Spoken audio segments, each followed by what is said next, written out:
Jupiter's legacy के season 1 का finale यानी एपिसोड 8 शुरू होता है ब्लैक स्टार से, जिसे किसी अननोन सोर्स के द्वारा उसके सेल से फ्री कर दिया जाता है। 1929 में हम एक रेडियो स्टेशन में सुनते हैं जो दुनिया को बचाने वाले मिस्टीरियस हीरोज के बारे में डिस्कस कर रहा होता है। वॉल्टर और शेल्डन एक लोकल डाइनर में मिलते हैं और अपनी ज़िंदगी के बदलने के बारे में बात करते हैं। वॉल्टर जॉर्ज के बारे में एक मजाक करता है और शेल्डन उसे याद दिलाता है कि उन्हें उस तरह की चीज़ें साइड में रखनी चाहिए। वॉल्टर मान लेता है कि उसने बस एक मजाक किया था और शेल्डन को थोड़ा हल्का होने की ज़रूरत है। शेल्डन वॉल्टर से वादा करता है कि चाहे वो और जॉर्ज कितने भी करीब हो जाएं, वॉल्टर और उसके बीच का रिश्ता ज़्यादा गहरा होगा।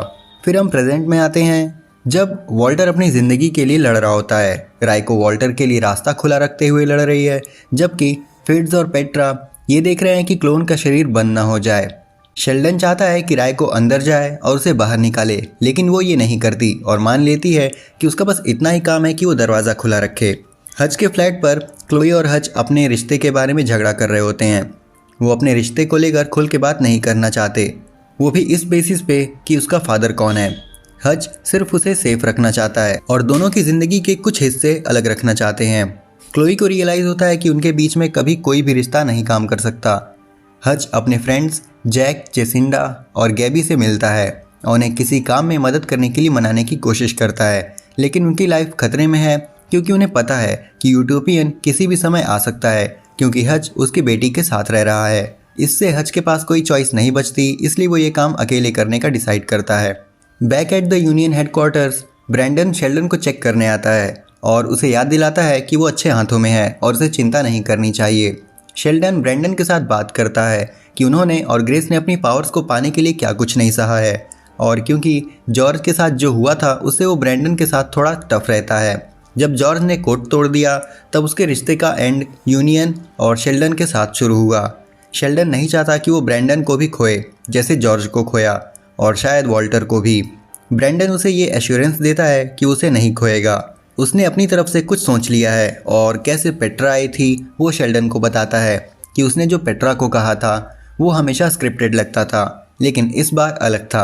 अब वो समझ गया है कि शेल्डन के लिए कोड कितना ज़रूरी था, और जब कोई इस पे सवाल उठाता है तब ब्रैंडन भी वैसा ही महसूस करता है। शेल्डन मान लेता है कि उसको भी थोड़ा चीज़ों को छोड़ना चाहिए और लोगों का ज़्यादा सुनना चाहिए। फादर सन चैट खत्म होती है जब पेट्रा आकर उन्हें बताती है कि ब्लैक स्टार अपने सुपर मैक्स सेल से भाग गया है। इस मिशन के लिए केवल शेल्डन और ब्रैंडन ही अवेलेबल होते हैं। वो अपने फादर को वादा करता है कि वो रेडी है इस काम के लिए। चाइना में हज एक सिक्योर्ड रूम में टेलीपोर्ट करता है जिसमें ऑक्सीजन नहीं होती। वो एक लॉक बॉक्स को तोड़ने की कोशिश करता है, लेकिन गार्ड्स आ जाते हैं और इसे अच्छे से पीट देते हैं। हज पावर रॉड का यूज़ टेलीपोर्ट करने में नहीं कर सकता था क्योंकि ऑक्सीजन के बिना वो बोलते समय साउंड प्रोड्यूस नहीं कर पाता है। जब लगता है कि सब खत्म हो गया है और शायद वो अब निपटने वाला है, तब सीलिंग से एक क्रैश होता है और क्लोई आ जाती है। वो गार्ड्स को जल्दी से निपटा देती है। हज को वो देती है जो वो ढूंढ रहा होता है और दोनों किसी और के आने से पहले ही वहाँ से निकल जाते हैं। यहीं हमें पता चलता है कि क्लोई उसे उसके लॉफ्ट छोड़ने के बाद से ही फॉलो कर रही होती है। Back at the union headquarters Walter की हालत खराब दिख रही होती है। जस्ट लाइक राइको सेड, वो टुकड़े टुकड़े हो रहा है। सुपर मैक्स में शेल्डन और ब्रैंडन सेल ब्लॉक में ब्लैक स्टार से डील करने के लिए जाते हैं। वो ग्राउंड को ज़्यादा कवर करने के लिए अलग होते हैं, लेकिन शेल्डन ब्रैंडन को ब्लैक स्टार से इंगेज करने से मना करता है। एपिसोड फिर से शिफ्ट होता है जहां हम देखते हैं कि वॉल्टर अभी भी क्लोन के माइंड में फंसा हुआ है। वो फाइनली किसी बैरियर से गुजर चुका होता है जो उसे फंसाए रखे था, और यहीं पे हम painting the clouds with sunshine के शुरुआती नोट्स को सुनते हैं। दूर से हम किसी आदमी को देखते हैं जो 1929 से प्लग किया गया लगता है। जैसे ही वॉल्टर नज़दीक जाता है तो ये साफ हो जाता है कि वो आदमी यंगर जॉर्ज है। वॉल्टर उसे चिढ़ाता है और पूछता है, तुम किस चीज़ का वेट कर रहे हो।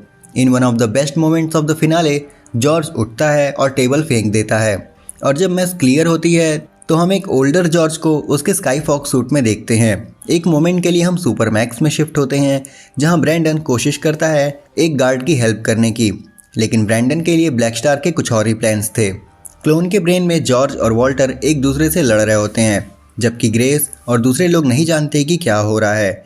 ग्रेस राइको को मजबूर करती है कि वो क्लोन के ब्रेन में जाने में उसकी हेल्प करे ताकि वो वॉल्टर को वहाँ से निकाल सके। Back at the super max Sheldon black star और ब्रैंडन को ढूंढता है, जहां ब्लैक स्टार उसे अल्टीमेटम देता है कि या तो वो उसे मार के कोर्ट तोड़ दे या तो अपने बेटे को मरने दे उसके हाथों। अगले सीन में हम देखते हैं कि जॉर्ज वॉल्टर को छेड़ रहा होता है जब वो उस पर मेंटल एस किकिंग अनलीश करता है। उसने ये भी कहा कि अगर शेल्डन ने उसे रोका ना होता तो ये पहले ही कर देता। जब जॉर्ज दूसरा ब्लो अनलीश करने वाला होता है तो हम देखते हैं कि ग्रेस आ जाती है और उसको उड़ा देती है, लेकिन जॉर्ज प्रिपेयर होके आता है और अपने एक इन्वेंशन का यूज़ करके ग्रेस को टाइम में फ्रीज कर देता है। ब्लैक स्टार शेल्डन को उसके चॉइस के बारे में टॉन्ट करता है कि वो क्या करेगा, या तो वो अपने हाथों उसे मार देगा या अपने बेटे को मरने देगा। ब्लैक स्टार जानता है कि शेल्डन जो भी फैसला ले ले वो किसी न किसी का भरोसा खो देगा। शेल्डन को समझ नहीं आ रहा होता है कि वो क्या करे, और जितना ज़्यादा वो सोचता है उतना ही ज़्यादा ब्लैक स्टार के टॉन्ट बढ़ते जाते हैं। ब्लैक स्टार अपना ध्यान फिर से ब्रैंडन पर लाता है। वो सोचता है कि शायद शेल्डन ने अपना फैसला ऑलरेडी ले लिया है। जब शेल्डन अपनी आई बीम्स चार्ज करता है तभी पेट्रा ब्लैक स्टार को पीछे से एम्बुश करती है।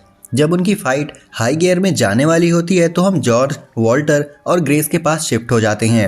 इन मोमेंट्स में हमें कुछ चीज़ें पता चलती हैं, जैसे कि जॉर्ज ने जब लास्ट टाइम यूनियन में से किसी को देखा था तब उन्होंने हज के सामने ही उस पर अटैक किया था और वॉल्टर ही रिस्पॉन्सिबल है यूनियन को उसके खिलाफ करने में। जॉर्ज डिसाइड करता है कि वॉल्टर को मारने के बजाय उसे दिखाएगा कि सब कुछ कैसे ख़त्म होगा। सुपरमैक्स में ब्रैंडन को होश आता है और वो फाइट में शामिल होता है और ब्लैक स्टार को निपटा देता है, लेकिन जैसे ही वो उस पर किलिंग ब्लो मारने ही वाला होता है तो अचानक से वो रुक जाता है और वहाँ से चला जाता है। अब फाइट ख़त्म हो चुकी है। शेल्डन ब्रैंडन को कहता है कि वो उसे ब्लैक स्टार के हाथों मरने नहीं देने वाला था। ब्रैंडन कहता है कि उसे पता है, लेकिन ऐसा लगता है कि वो सच में इस पर यकीन नहीं करता। शेल्डन देखता है कि जो ब्रैंडन एक भी वर्ड बोले बिना वहाँ से चला जाता है। यूनियन हेडक्वार्टर्स में वॉल्टर और ग्रेस जगते हैं। ग्रेस को टेंशन होती है कि जॉर्ज ने उन्हें बहुत आसानी से छोड़ दिया, जिस पे वॉल्टर ने उसे बताया कि जॉर्ज ने शेल्डन और ब्रैंडन के लिए क्या प्लान किया है और ये भी बताया कि ब्लैक स्टार का क्लोन बनाने में जॉर्ज ही रिस्पॉन्सिबल है। हज के लॉफ्ट में हम देखते हैं कि उसने क्लोई को दिखाया कि वो अब तक क्या काम कर रहा था। And while the machine is strong enough to take down the world's mightiest hero, he is going to use it to find his father. Scene shift होता है 1929 में, जहां हम देखते हैं कि यूनियन के फाउंडिंग मेंबर्स अपने नए हेडक्वार्टर्स पर पहुंचते हैं। हम देखते हैं रिचर्ड एक पावर रॉड के साथ टेलीपोर्टिंग करते हुए, जो कि सेम वैसा ही है जैसा कि हज के पास है।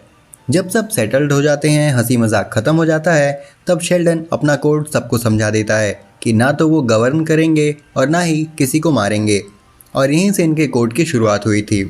जुपिटर्स लेगेसी के सीजन फिनाले के लास्ट फ्यू मिनट्स में एक प्लॉट ट्विस्ट आता है जो कि सबको हैरान कर देता है, और ये चीज़ किसी ने सोची भी नहीं होगी।